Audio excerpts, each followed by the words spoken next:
Tanto avvenimenti di gara c'è due questioni, Celtics su due piccole, pensare spazio questo, ma NBA, ma mi sta calcolando, mi sta calcolando, sei che c'è che c'è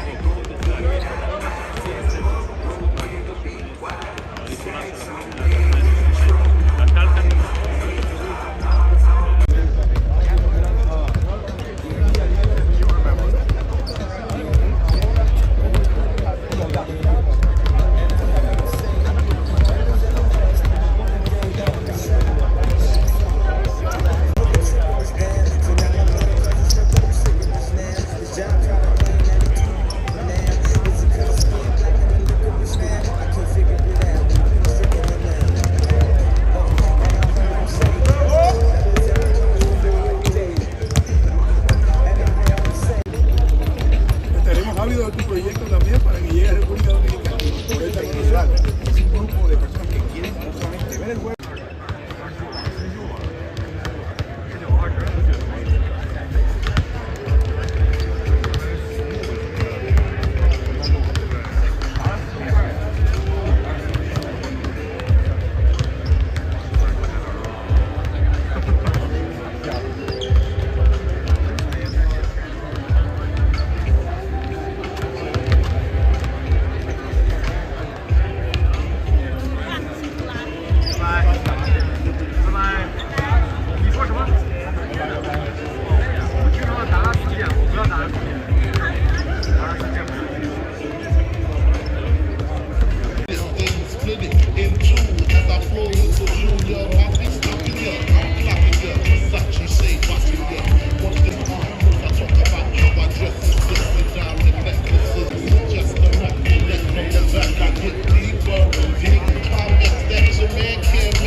Shout out to my brother Spitter, man.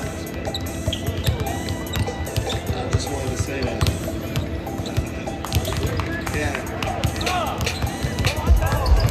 And your bitch was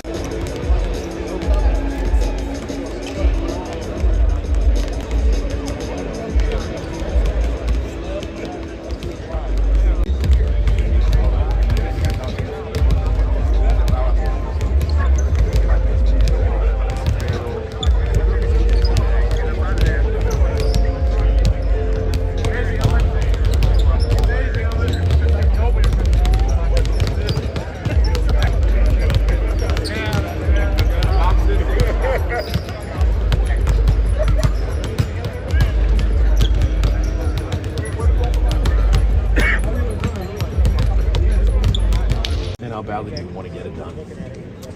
Yeah, I mean, it would be awesome to get it done. It'd be great. I mean, if we do lose, it's not like it's the end of the world. We would still be up 3-2. But obviously, you know, doing it at home would be pretty special. When you're making your shots like in games, are you also finding that when you're shooting around, like in warm-ups and practice, you're in a better rhythm?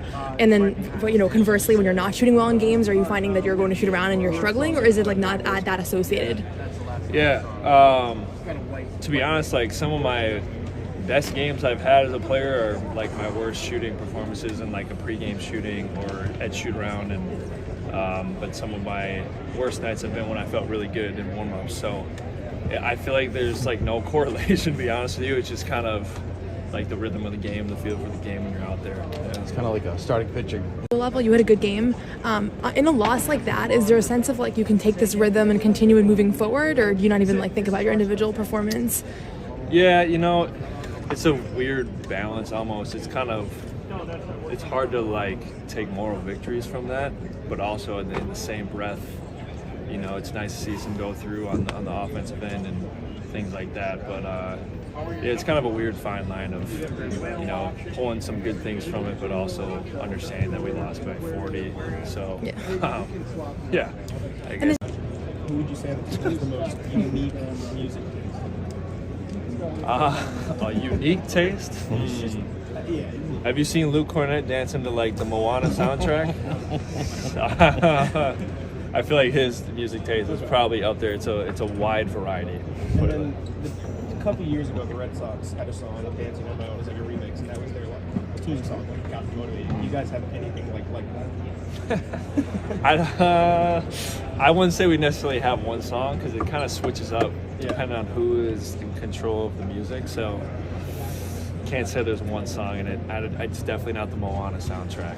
I was gonna say you're not motivated when you hear Moana blaring through. No, definitely not. Luke is though. Good for him. You know? He's got the dance. It's pretty good too. I'm sure he hears a lot of it with his two young ones. So I know you said some of the conversations about that. Joe talks about learning from wins the same way you learn from losses. I just asked Sam about it. He said you're not perfect in wins either, so you can learn from it. What has it been like doing that under Joe, and is that something that coaches you've had throughout your career have done? Yeah, I feel like Joe has done a good job of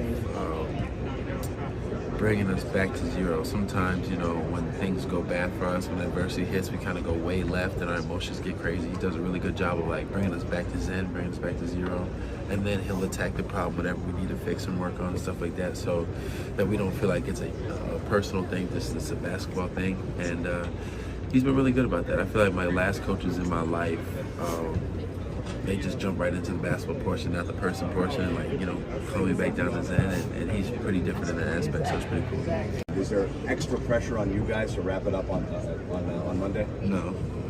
We play really, really well on the road, so there's no extra pressure to wrap it up here.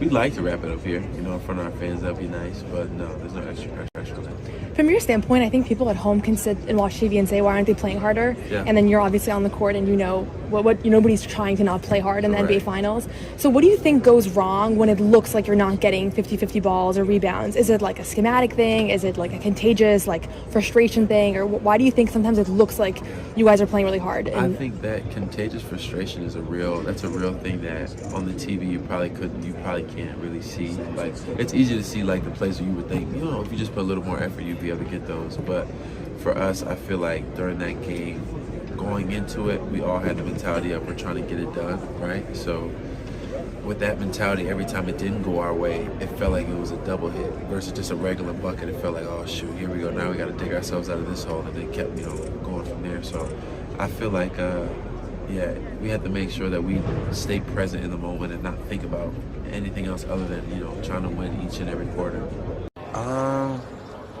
I don't know. I mean, when we go through our practices and stuff like that, he's doing some stuff, but you could still tell that he's very uncomfortable. So like I said, we don't want to put him in any type of situation that could really, really hurt him, you know. Do you see improvement as each day goes on, or it's still kind of a tough thing? Yeah, it's been pretty much the same. I'm not a trainer either, so yeah, I don't really know. They step on the court as far as spacing, as far as defensively and stuff like that. And he's also done a good job of just kind of giving me like tidbits to like look for, you know, whether it's offensively or defensively too. Obviously not your decision. You think we see him this series? You think he's going to make it back in play? I mean, we'll see. Obviously, like they said, it's a rare leg injury. So obviously, if he's going through excruciating pain where he can't be his best, you know, it might not be worth it for everybody. Did the whole team kind of have an idea that he was really a break glass in case of emergency, or maybe would come in a rare circumstance in Game 4? Or since he was active, did you think he could play? I don't know. I mean, when we go through our practices and stuff like that, he's doing some stuff, but you could still tell that he's very uncomfortable. So like I said, we don't want to put him in any type of situation that could really, really hurt him, you know. Do you see improvement as each day goes on, or it's still kind of a tough thing? Yeah, it's been pretty much the same. I'm not a trainer either, so yeah. How confident you are. And did Charles Barkley say anything to you? He kind of stopped behind you and watched you like in awe. So I saw your video, and I didn't know it was Charles when I was shooting. I was just laughing, and I heard somebody say, you know, I bet you don't make one tonight. And I just, you know, just kept shooting, whatever. And I'm laughing and stuff like that. And then I seen the video, I'm like, oh snap, that was Charles. That's so yeah. Xavier.